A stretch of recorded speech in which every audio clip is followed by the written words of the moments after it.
We might call it Italian beef, but it's definitely not from Italy. If you go to Italy with Italian beef, they laugh. In fact, it was invented right here in Chicago. The only thing Italian about this sandwich, A pure beef sandwich. the people who made it. You actually can hold this up to the light, and you can see right through it almost. Italian beef is in Chris Pacelli's blood. Every morning I have one. Well, okay, figuratively too. Fresh garlic. Chris's grandfather sold Italian beef, Then we stir up the seasoning a little bit. and Chris runs Al's Beef on Taylor Street, which his dad and Uncle Al opened in 1938. I like mine dipped with sweet peppers. If you grew up in Chicago, you'd probably like your Italian beef a certain way. I'm gonna have an Italian beef also. Slightly dipped. The most important factor is how much juice you like on your sandwich. Oh, the way to eat it, bud, is with some juice. Yeah. You don't ever want to eat Italian beef sandwich dry. You know, a lot of people come and say, oh, I want it dry, I don't want to get it all over me. Yeah. They got to learn how to eat it. It's a special way to eat. Oh, yeah, it's the Italian stance. The Italian stance. Right. You got to, because it's so juicy. All right. You got to lean back, put your forearms on the counter, and you dig into it. So you don't get to see all the juice what Yeah. I'm talking about. So you don't get it all over you. I'm wearing white. Chris's grandfather was one of Italian beef's early pioneers. Well, I had the raw product. Like many of the original beef salesmen, his grandfather got his start as a peddler. Like you would see at a ball game, a guy with a thing around his neck and he had sandwiches. As the story goes, poor Italian immigrants would hire peddlers like Chris's grandfather to cater their weddings. And you would eat it at buffet style. The wedding party couldn't afford much meat, so these peddlers had to make a little beef go a long way, inspiring a brilliant idea. What if I slice this real thin, change the taste, put some Italian spices in it, you know, your oregano, your garlics and all that, and make it a tender sandwich, right? And the rest, as they say, is history. It's a little odd that Chicago's famous beef sandwich was invented by Italians, because your typical Italian immigrant wasn't eating much meat at all. This is what my mother did. At her home in Norridge, Marge Porcelli and her daughter Chris are making a favorite meal of Marge's immigrant parents. Good, done. Pasta, no sauce, barely even any cheese, and certainly no meat. It's pasta with zucchini and tomato. That's it. That's how we grew up. We had one vegetable with the pasta, whether it's zucchini, broccoli, cauliflower, just one vegetable. Pasta with peas, one vegetable. If you put them all together and mingle them all in one dish, what are you going to make the next night? In Italy, Marge's parents ate this out of necessity. You couldn't afford a lot of meat. No. They were quite poor, and so were most Italian immigrants who came to Chicago. They eked out livings on small farms where what they ate was what they could dig from the ground.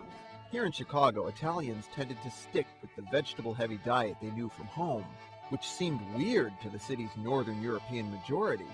To them, Italians ate unusual concoctions that had to be terrible for their health, like vegetables with olive oil and garlic. They look at Italian diets and they say, there's not enough meat. How can you possibly do the back-breaking labor we want you to do if you don't eat more meat? Because the rest of the city ate so differently, Chicago's Italians had trouble finding their favorite ingredients. So Italians started selling their own food. Many Italian food purveyors began as peddlers, selling fruits and vegetables on the street. And of course, Chicago's neighborhoods have plenty of Italian restaurants. Tufano's Vernon Park Tap has been in the same spot near Taylor Street since 1930. Back then, owners Teresa and Joseph DeBono did the cooking next door at their house, then handed the food through this old window to the waiters. Chicago's Italian restaurants served mostly an Italian clientele at first, but all of those old prejudices against Italian food really dissolved during Prohibition. While the Volstead Act made most alcohol illegal, it did make an exception for wine that was homemade for personal use. and Italian restaurant owners graciously shared their homemade wine with customers. Really adventurous Chicagoans could go have homemade red wine in a coffee cup along with a plate of spaghetti and meatballs. Restaurant owner Al Capitanini knew how to give his customers the sense of adventure and romanticism they were looking for. My dad says, why not? Checkered red tablecloths and a glass of wine and spaghetti meatballs. He opened the Italian Village restaurant downtown in 1927. The Capitaninis learned how to cater to their American customers' appetites with heavier Italian fare. Heavy on the sauce.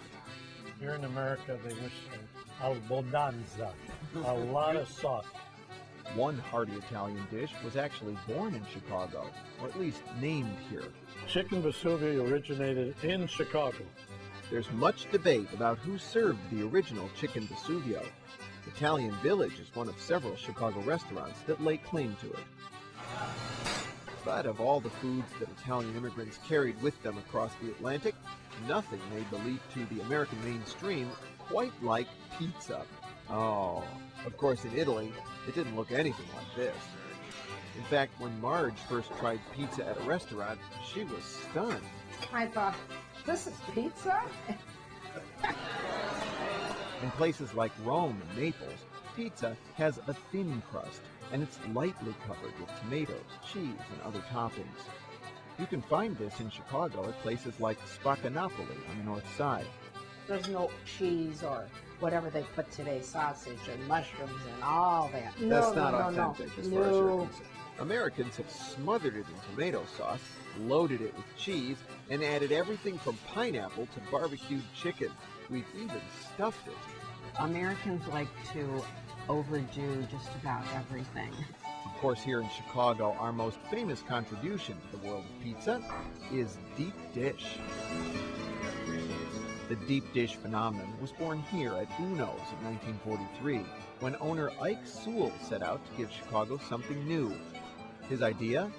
Well, his original idea was to open a Mexican restaurant. Ike Sewell was from Texas, and he remembered Mexican food from his childhood and wanted to open a place like this in Chicago. So Sewell's business partner, Rick Ricardo, enlisted the help of a Mexican bartender to give them a taste of authentic Mexican food. And it was the worst Mexican meal in the history of Mexican meals, and Ricardo got sick. Sewell and Ricardo went back to the drawing board, and soon they came up with another idea, pizza. But it couldn't be just any old pizza. Sewell, who was your macho guy, wanted something that was a meal. Their idea was essentially to build the pizza upside down. Cheese, then toppings, then sauce, all built on top of a thick, heavy crust. Though there are different versions of the story about how they came up with the idea. I heard one story that the reason it was deep dish was because they had these pans that they had to fill. In fact, not everyone agrees on who invented deep dish pizza. Some say that Uno's bartender, Rudy Malnati, had a hand in it. His son, Lou, later opened up his own pizza place. But one thing's for sure, deep dish pizza was the perfect match for Chicago. It was a big pizza that seemed to fit our city's brawny image. If you grew up on deep dish, chances are you're not letting go of it. It's just part of a city identity, and I wouldn't mess with anyone who's going to take a stand because it's knife and fork food.